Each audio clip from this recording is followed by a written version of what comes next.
2 is knowing our students. We use something called fine level grading, which helps us identify key students who are at grade margins. If we know who those students are, we can plan sharply targeted interventions to support and challenge them to ensure they achieve the grade or might even move up. We only really know our students when we use all of the information we have available on them.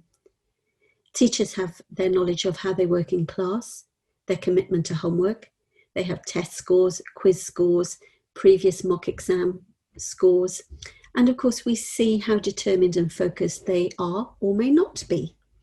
So in order to reach decisions about their predicted grade, we put all of that information together and consider all aspects. WASI provides us with marks, the title of those marks, and the grade overall. But we can see, if we just take the A1 Excellent, that's a 20-mark boundary. And clearly there will be a candidate who gets an A1 who may just be scraping in on 80 or 81. But there are other candidates who routinely, over the course of their studies from Form 1, 2 and 3, have been generating very securely on 92, 93, just routinely in that subject. So it is helpful to us to know, are they at risk of falling down into the grade below, or are they really close to the next boundary and with a bit of targeted support and challenge could move up? So this is where the sub-leveling and the fine grading comes in. A really nice activity might be for the school leaders and district officers to work together in a workshop to possibly agree the types of grade, the numbers of the marks that you would allocate to each of those boundaries. Something you might like to consider, or even do it at school as an activity. Or just allow your teachers to say, actually, they are securely in the middle of the grade. I believe this is what they're going to get. That's a really good learning and training conversation to have to come to those decisions. And what the fine level grade breakdowns actually mean is, if they are, for example, a C6A, that candidate is really secure at C6. In fact, with additional support, they may even tip into a C5C. If they're a C6B or any other grade B, they are secure, but they cannot be complacent. They have to continue working hard. Neither the student nor the teacher can be complacent. That grade is not yet in the bank. They have to keep working. If they're a grade C6C, they're very insecure at this level. It won't take much on the day to go wrong, the misreading of a question, difficult choices in a section B, for that grade to drop.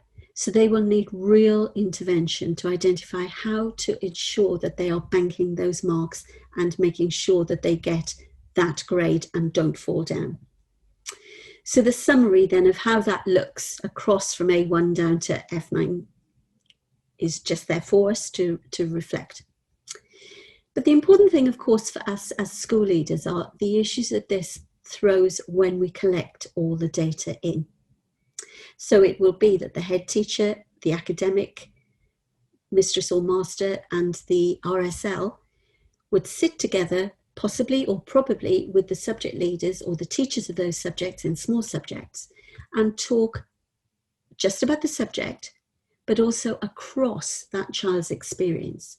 So, for example, if we take student 1, just as an example, I'm thinking straight away that I know they have to get the core English, core maths, core science, and social studies. They have to pass those. And then, of course, they will have 4 electives. So I'm looking at English, social studies, and history, F9B, social studies, F9A, history, F9C. Clearly, social studies is the closest to tipping into an E8 pass. But all of them have to make that pass boundary. They have to get to 40 marks and more. It's critical for them. We look at maths and science, and they have to achieve the E's that they are predicted. But I notice that maths at E8C is at risk of dropping to an F9 fail. So F is going to be, maths is going to be my immediate priority here to make sure that they do not slip into an F and fail. I then look at the electives and I think, okay, so tree, it would appear that their tree language is strong, or the strongest of their suite of subjects. And at D7A, with focused intervention, that candidate could tip into a C6C, which would be amazing for that candidate. Great for the subject, great for the school, great for the district, but important for the candidate. So this is how the school would look across and think, right, where are priorities? And then I start to run down the list and I see that English is raising its head for a number of candidates, boys and girls. Interestingly, there isn't, on just the 3 candidates I've highlighted here, there isn't a delineation in gender at this stage. And there is a range of ability within the cohorts as we look down the subjects as well.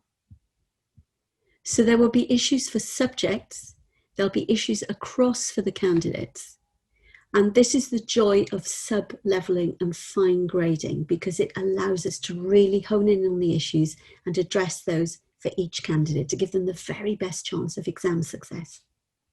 Good luck with your fine grades.